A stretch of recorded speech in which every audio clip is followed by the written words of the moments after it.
উপসাগরের পার্শ্ববর্তী কোনো এক দেশে একটি দিনী প্রতিষ্ঠানে একটি মেয়ে পড়ত। মেয়েটি কুরআন কারীমকে খুবই ভালোবাসত। সারাক্ষণই কুরআন কারীম তেলাওয়াত করত।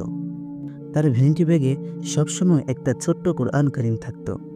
সুযোগ পেলেই তেলাওয়াত করত। বাসে বসে কোরআন তেলাওয়াত করত।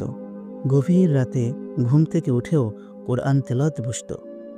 তার তেলাওয়াত ছিল খুবই মিষ্টি মধুর।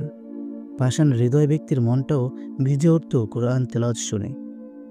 তার তেলাওয়াতে অভূতপূর্ব এক আকর্ষণ ছিল। এভাবে দিন কাটছিল। একবার মেয়েটি অসুস্থ হয়ে পড়ল। অবস্থা ক্রমশই অবনতির দিকে যাচ্ছিল। দ্রুত হাসপাতালে স্থানান্তর করা হলো। কয়েকদিন পর মেয়েটা ইন্তেকাল করল। দুঃখিনী মা শোকে পাথর হয়ে গেলেন। কিছুতেই সোনার টুকরো মেয়ের কথা ভুলতে পারছিলেন না। সুযোগ পেলেই মেয়ের কামরায় গিয়ে বসে থাকতেন। মেয়ের এটা ওটা নাড়াচাড়া করে মেয়ের ছোঁয়া পেতে চাইতেন, ঘ্রাণ পেতে চাইতেন। একদিন রাতে নিজের কামরায় ঘুমিয়ে আছেন। হঠাৎ ঘুম ভেঙে গেল। নিশি রাতেই মেয়ের কথা মনে হলো। উঠে মেয়ের কামরার দিকে গেলেন। কাছাকাছি যাওয়ার পর শুনলেন কামরার ভেতর থেকে কিছু একটা আওয়াজ আসছে। কান্নার মিহি আওয়াজ, করুণ সুর। একজন দুজন নয়, অনেকের। মা ভয় পেয়ে গেলেন। কামরায় প্রবেশ করলেন না। সকালে ঘটনাটা পরিবারের সবাইকে বললেন। কেউ বিশ্বাস করল না। সবাই সেই কামরায় গেল। সেখানে কিছুই পেল না। শ্বশুর বললেন, বৌমা, এটা তোমার মনের ভুল। পরের রাতেও একই ঘটনা। স্বামীকে ঘুম থেকে জাগিয়ে তাকেও কামরার কাছে নিয়ে শোনালেন। স্বামীও অবাক। পরদিন সকালে স্বামী স্ত্রী মেয়ের কামরায় তন্ন তন্ন করে খুঁজেও কিছু পেল না।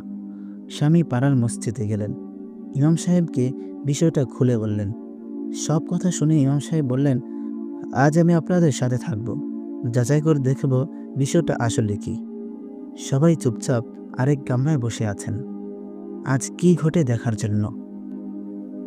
রাত যখন 1টা বাজলো, তখনই সেই করুণ, মিহি আর অপূর্ব কান্নার আওয়াজ ভেসে এলো। এমন সুর যে সবার কান্না পেয়ে গেল। গা শিউরে উঠল, রোম খাড়া হয়ে গেল এই অপার্থিব আওয়াজ শুনে। ইমাম সাহেব কেঁদে ফেললেন।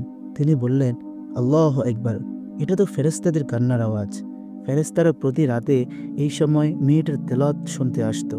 মেয়েটা বোধহয় প্রতি রাতেই এই সময়ে তেলাওয়াত করত, আর ফেরেশতারা তন্ময় হয়ে শুনত।